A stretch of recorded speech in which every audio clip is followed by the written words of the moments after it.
Hello guys, કેમ છો? મજામાં? હું મજામાં છું, તમે પણ મજામાં હશો. તો આપણે નવા બ્લોગનું સ્ટાર્ટ કરીએ. જે ખોડિયારમાં જે વાસા દાદા સદદેવીદાસ અમરદેવીદાસ. તો આપણે આજની રેસીપીમાં બનાવવાના છે ખાટિયા ઢોકળા. તો આપણે જઈએ આપણા કિચનમાં. આવી ગયા છીએ આપણા કિચનમાં, તો હું તમને બતાવીશ.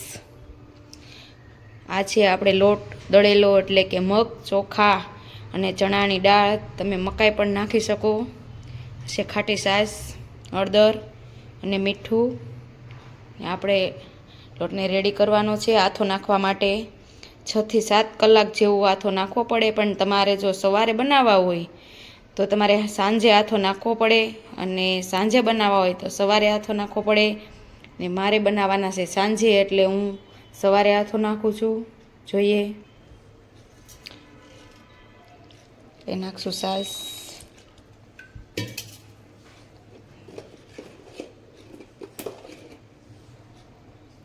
હળદર, મીઠું,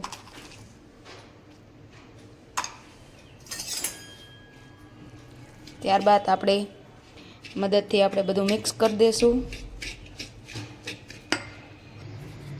જોઈ શકો છો આપણું બેટર તૈયાર થઈ ગયું છે. હવે એને આપણે 6 થી 7 કલાક માટે મૂકી દઈએ આથો આવવા માટે. મૂકી દઈશું. આપણે 8 કલાક થઈ ગઈ છે આપણે આથો નાખ્યો એનો. જો આપણે આથો આવીને રેડી થઈ ગયો છે. જોઈ શકો છો.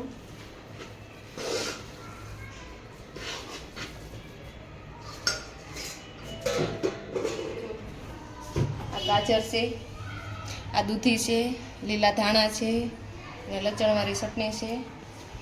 એડ કરીએ.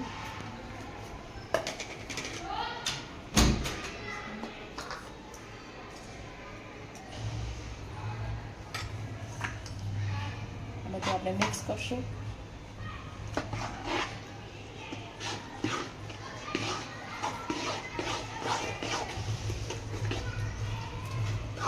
તમને ભાવતું હોય તો તમારે ગાજર દૂધી નાખવાના, ન નાખો તો પણ ચાલે.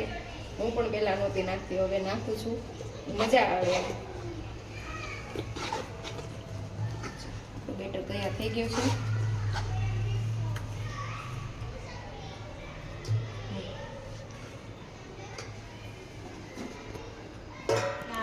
કઢાઈ લીધી છે, એમાં આપણે છે ને પાણી ગરમ કરવા મૂકી દીધું છે. એમાં આપણે આ કાઠો મૂકી દેવું. તમે ઢોકળિયામાં પણ બનાવી શકો. મારી પાસે પણ ઢોકળિયું છે, પણ મને આમાં વધારે મજા આવે છે બનાવવાની, એટલે હું આમાં બનાવું. ગરમ થઈ ગયું છે, હવે આપણે ડીશ બનાવશું.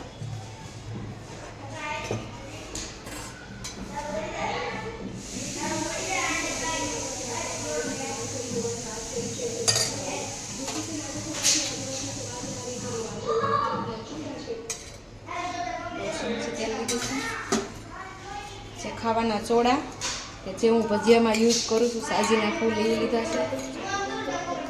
સોડા નાખશું. અને આપણે આ ડીશ છે, આપણે આ રીતના તેલ લગાડી દઈશું.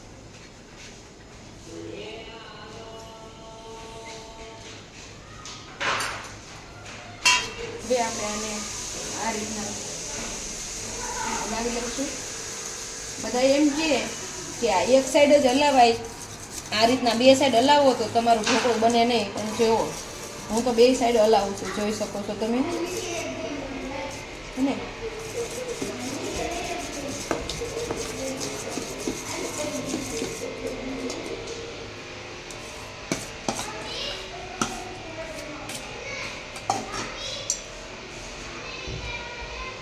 આપણે એમાં મૂકી દઈશું.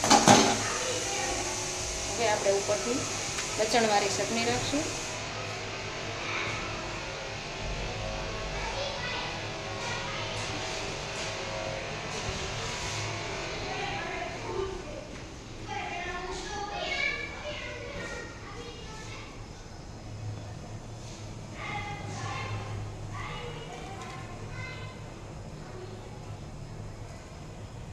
આપણી ડીશ રેડી થઈ ગઈ છે. હવે એને આપણે 5 મિનિટ માટે ઢાંકીને મૂકી દઈશું. સળીને રેડી થાય ત્યાં આપણે લસણવાળી ચટણી વઘારીને રેડી કરી લઈએ. આપણે તવી ગરમ કરવા મૂકી દીધી છે. આપણે થોડુંક તેલ લઈશું.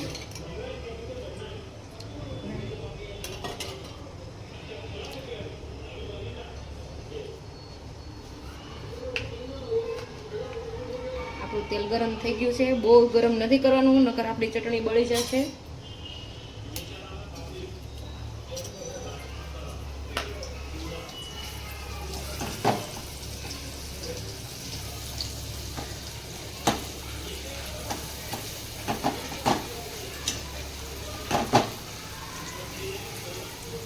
ગેસ જ રાખવાનો છે, ફૂલ નથી કરવાનો, એથી આપણી ચટણી બળે નહીં.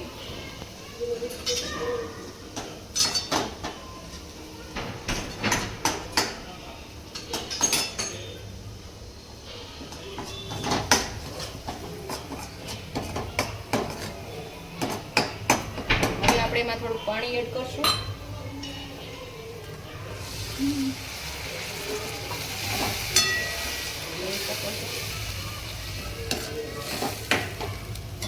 હવે આપણે એમાં થોડું મીઠું નાખશું.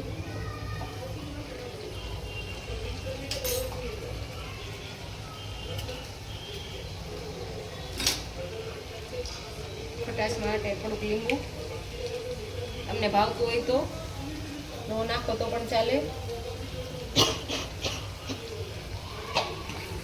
હવે એને આપણે 2 મિનિટ રહેવા દઈશું.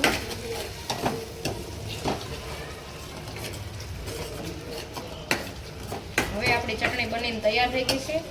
આપણે થોડાક ધાણા એડ કરશું.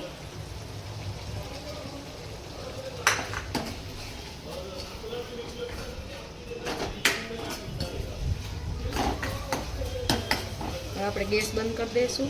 જોઈ શકો છો આપણી ચટણી. જો આપણે 5 મિનિટ થઈ ગઈ છે અને હવે આપણે જોઈ લઈએ આપણી પ્લેટ સડી ગઈ છે કે નહીં.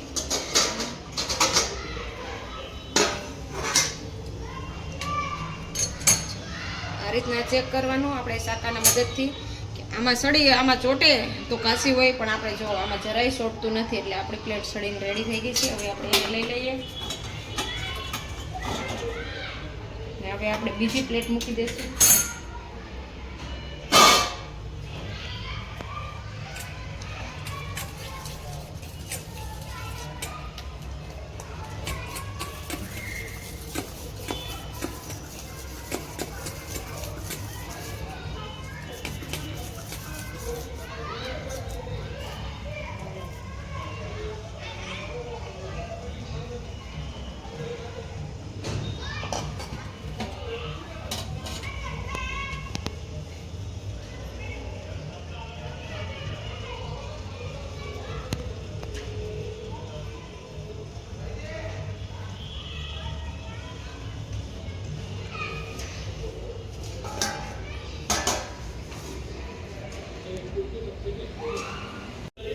હવે આપણે આપણી પ્લેટ તૈયાર કરી લઈએ.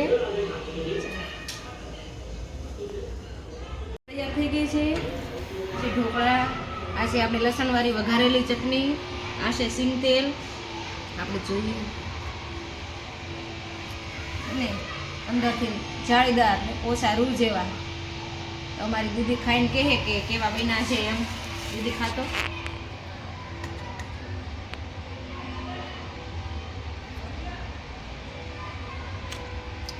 બહુ મસ્ત ઢોકળા છે. મને આવા ઢોકળા બહુ ભાવે. આવી જાવ તો બધા ઢોકળા ખાવા. અને મારો વિડીયો સારો લાગે તો લાઈક, શેર ને સબસ્ક્રાઈબ કરજો.